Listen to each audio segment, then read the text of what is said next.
कि लागल लागल झुलनिया में धक्का तो बलम कलकत्ता पहुंच। भूखे पेट तो बहुत है मगर रोटी से दूरी है, गले कटवा के भी ना रोना ये कैसी मजबूरी है।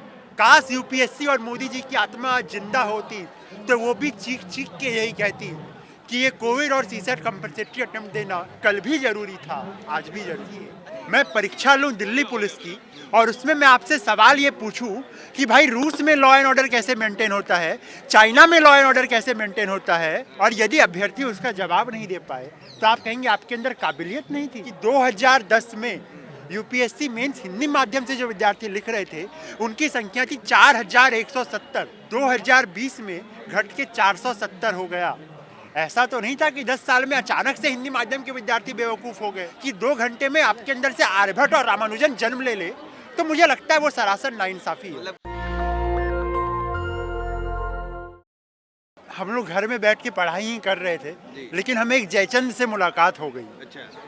और वो जयचंद यूपीएससी था। अच्छा। उसने हमारे सपनों को ऐसे गला काटा जैसे मान लीजिए कटप्पा बाहुबली के पीठ में तलवार घोंप रहा हो।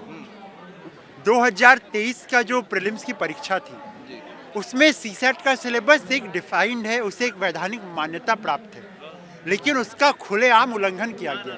मान लीजिए मैं परीक्षा लूं दिल्ली पुलिस की और उसमें मैं आपसे सवाल ये पूछूं कि भाई रूस में लॉ एंड ऑर्डर कैसे मेंटेन होता है, चाइना में लॉ एंड ऑर्डर कैसे मेंटेन होता है, अफ्रीका में लॉ एंड ऑर्डर कैसे मेंटेन होता है, और यदि अभ्यर्थी उसका जवाब नहीं दे पाए तो आप कहेंगे आपके अंदर काबिलियत नहीं थी। आप मुझे हिस्ट्री की परीक्षा में बैठा के थर्मोडायनामिक्स और न्यूक्लियर फिजिक्स के सवाल पूछेंगे। यूपीएससी ऐसा काम करती है जी, इसलिए मैंने कहा ये हुआ है या जानबूझ के किया गया है? माफ कीजिएगा जब मैं कह रहा हूं कि इसके पीछे एक सोची समझी साजिश लग रही है, और वो इसलिए उसकी तथ्यात्मक विवेचना ये है कि 2010 में यूपीएससी मेंस हिंदी माध्यम से जो विद्यार्थी लिख रहे थे उनकी संख्या थी 4170, और यही सेम आंकड़ा 2020 में घट के 470 हो गया। ऐसा तो नहीं था कि 10 साल में अचानक से हिंदी माध्यम के विद्यार्थी बेवकूफ हो गए।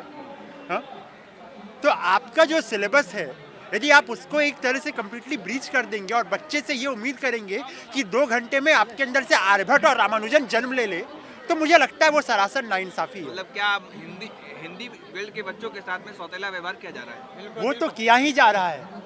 उसके साथ भी हमारी जो प्रमुखता से ये मांग है कि 2023 में सीसेट सिलेबस ब्रीच के कारण जिनका अटेम्प्ट खराब हुआ उन सबको एक कॉम्पेंसेटरी अटेम्प्ट मिले, और इसके अलावा 2020, 21 और 22, क्योंकि ये आधिकारिक तौर पे कोरोना पैंडेमिक ईयर थे सरकार के। पहले ही मैं ये जानना चाहूँगा कि एक तरफ देश में हिंदी के बढ़ावे को लेकर बात होती है, मध्य प्रदेश में और कई राज्यों में ने तो मेडिकल की पढ़ाई भी हिंदी में कर दी है, तो आप लोगों के साथ क्यों हो रहा है सौतेला व्यवहार, ये जानना चाहूँगा।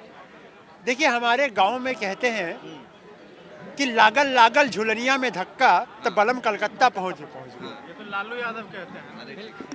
लालू यादव कहते हैं, मुझे लगता है कि वो शायद एक जमीन से जुड़ी हुई कहावत है जो एक राजनेता के मुंह से प्रचलित हुई है, लेकिन उसमें गहराई से जाके आप देखें तो उसमें सवाल ये होता है कि आप ऊपर से तो हिंदी को बहुत बढ़ावा देने की ऐसा एक तरह से पाखंड करते हैं, ये गलत नहीं होगा इसलिए शब्द इस्तेमाल करूँ, लेकिन अंदर से जब इस देश की बागडोर संभालने की बात आती है उसमें हिंदी माध्यम के अभ्यर्थियों की संख्या कितनी है ये आंकड़ा सबके सामने है।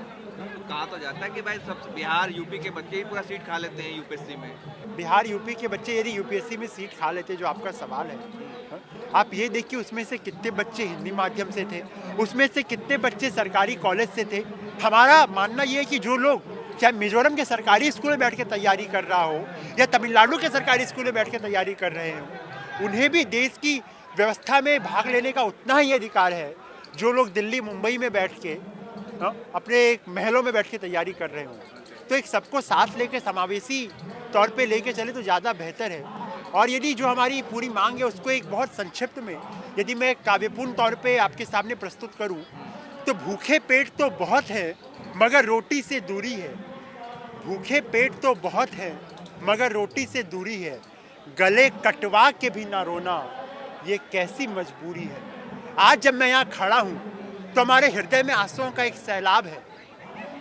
हमारी जो व्यथा है, जो टूटे हुए सपने हैं, उसकी सिसकी सुनने को आज कोई तैयार नहीं है। तो इसलिए भूखे पेट तो बहुत है मगर रोटी से दूरी है, गले कटवा के भी ना रोना, ये कैसी मजबूरी है। काश यूपीएससी और मोदी जी की आत्मा आज जिंदा होती, काश यूपीएससी और मोदी जी की आत्मा आज जिंदा होती तो वो भी चीख चीख के यही कहती कि ये कोविड और सीसेट कंपलसरी अटेम्प्ट देना कल भी जरूरी था, आज भी जरूरी। अच्छा ये बताइए कि आप लोग कोविड आ गए, इसकी वजह से क्या व्यवस्था होगी? क्या आप लोगों ने एग्जाम दे दिया था, फिर उसके बाद आप लोगों को ड्रॉप कर दिया गया, या क्या हुआ कोविड में? मेरी अपनी एक कजिन सिस्टर है, उसके पिताजी एम्स में दिल्ली में कार्यरत थे। उसका प्रीलिम्स हो गया, मेंस एग्जामिनेशन के 2 दिन पहले उसके पिता की कोरोना से मौत हो गई और वो लड़की दिल्ली के ही लोधी क्रिमेटोरियम में शमशान घाट तक आई थी अपने पिता को आग देने, और वहाँ से उसने सारे वीडियो, सारा सर्टिफिकेट बना के भेजा यूपीएससी को कि ऐसी ऐसी बात है, मेरे पिता की मृत्यु हो गई है कोरोना से, मैं खुद कोविड पॉजिटिव हूँ। तो उसके बाद उसे क्वारंटाइन कर दिया गया, उसे यूपीएससी भवन में घुसने नहीं दिया गया। और ये क्या कि घुसने नहीं दिया गया क्योंकि आप कोविड पॉजिटिव है, इसलिए आपको भी एग्जाम देने नहीं दिया जा सकता।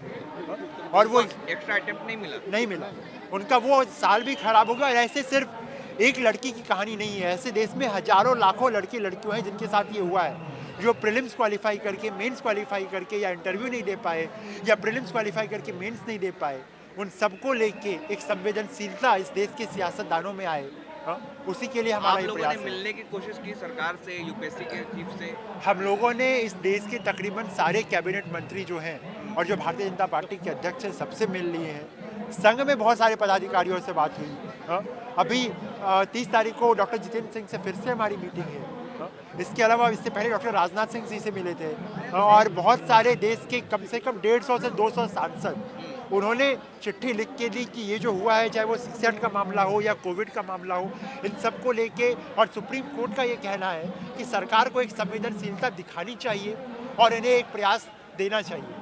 तो फिर क्या हुआ? फिर सरकार क्यों नहीं आके सुन रही? क्यों उनके कानों पे जू नहीं देंगे? जब आप कान में रुई डाल के बैठे हो तो बाहर चाहे लाउड स्पीकर पे कितनी भी तेज आवाज़ हो, आपको लगेगा कि सुनाई दे ही नहीं रहा है। तो मोदी जी तो आप लोगों को बढ़ावा देते हैं, हिंदी वालों को बढ़ावा देते हैं, और हर तरह से आप लोगों का सहयोग और समर्थन करते हैं, फिर क्या प्रॉब्लम है? जब बढ़ावा देने की असली बात आती है, हाँ। क्योंकि आईएएस और आईपीएस और आईएफएस, ये जो परीक्षाएं होती है, ये देश की मूल व्यवस्था को संभालते हैं ये लोग। देश की सबसे जो core of the core bureaucracy है वो ये होती है। अगर आप यहाँ पे असली तौर पे बढ़ावा नहीं दे रहे हैं तो बाकी आप मंच से आके कुछ भी बोलिए, लोगों को कितना भी झांसा दीजिए, मुझे लगता है वो एक साफ तौर पे एक ढोंग है, एक पाखंड है। नेशनल दस्तक की आपसे गुजारिश है कि अगर इसको बचाना चाहते हैं तो नेशनल दस्तक को सब्सक्राइब करने के लिए रेड कलर के सब्सक्राइब बटन को दबाएं, फिर बेल आइकन की घंटी दबाएं।